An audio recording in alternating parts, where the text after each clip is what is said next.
Formasi tempur jet RI tebar ketakutan. Cina diserang rudal.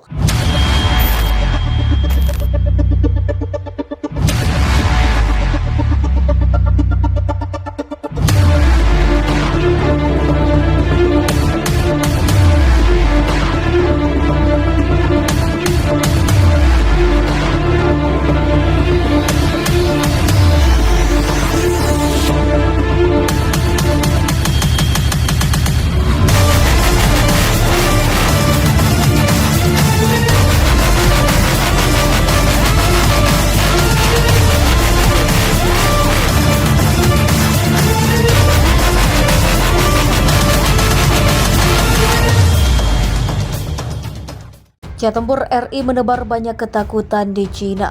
Setelah formasi tempurnya mengitari target, Cina langsung diserang rudal. Rudal itu melesat dari jet tempur dan drone RI. Kota Guangxi, timur Cina langsung mencekam. Situs-situs di kota tersebut banyak dihantam amukan rudal Indonesia.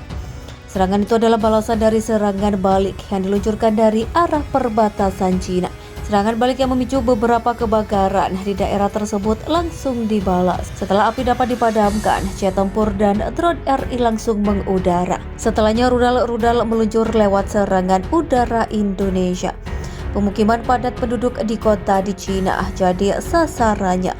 Rekaman video yang dibagikan media Cina menunjukkan langit malam menyala dengan nyala api. Itu terlihat ketika jet tempur Indonesia menghantam beberapa target menjelang tengah malam.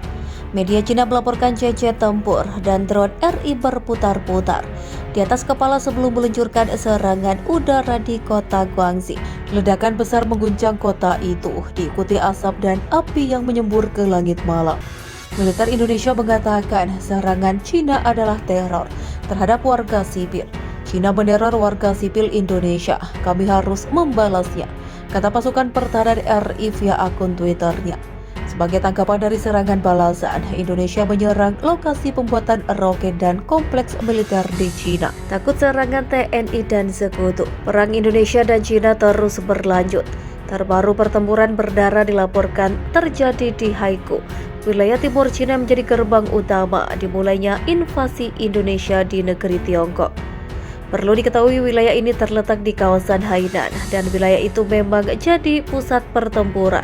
Sejak awal perang terjadi, TNI sempat menarik mundur pasukan setelah ditembakannya senjata kimia oleh Cina. Hingga kembali ke bibir pantai di daerah sana, banyak kembali melancarkan serangan besar bersama sekutu dengan jumlah sekitar 1,8 juta tentara yang berhasil mengepung wilayah Haiting dan Iazhou, serta memobilisasi hingga wilayah barat Hainan juga dekat dengan Guangxi yang menjadi provinsi kedua Cina, menjadi sasaran pasukan TNI. Dua wilayah ini tengah coba dipertahankan Cina dari pendudukan Indonesia dan sekutu.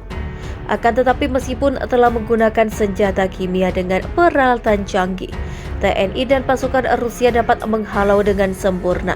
Senjata terlarang tersebut dilaporkan, diantaranya Reuters tahunya pasukan TNI di sana. Pasukan TNI meluapkan kemarahan sempat memukul mundur Cina.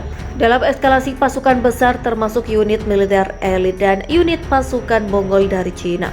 Pasukan elit Cina sendiri adalah pasukan yang direkrut dari penjara Inggris dan Jerman yang dikenal karena kekerasan tanpa kompromi. Pasukan tersebut memang telah disiapkan oleh Xi Jinping dan sekutunya untuk melawan Indonesia.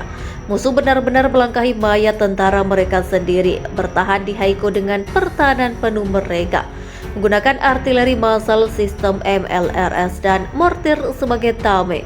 Berusaha menangkal serangan kami, ujar pusat komando penyerangan sementara itu. Laporan dari Kapten Penyerangan Terdepan mengatakan bahwa Cina telah bertahan.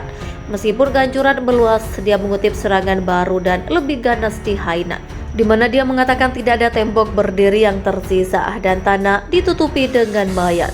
Berkat ketahanan tentara kami yang tidak mau menyerah meskipun ditembak gas beracun, kami telah memenangkan tambahan waktu dan kekuatan tambahan untuk pasukan TNI dan sekutu, ujar sang jenderal.